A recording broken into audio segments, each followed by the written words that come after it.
At ito po 'no, sinasabi pa rin po 'no, na talagang handa ka 'no, handa kang ipaglaban 'no, kahit alanganin 'no, kahit natatakot ka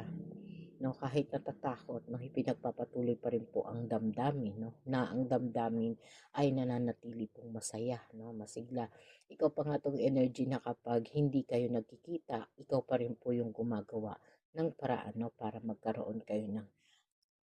pag-uusap o pagkikita dito sa connection na 'to 'no.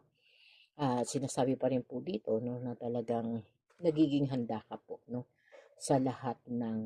mga pagsubok lalo na po 'pag magkasama sila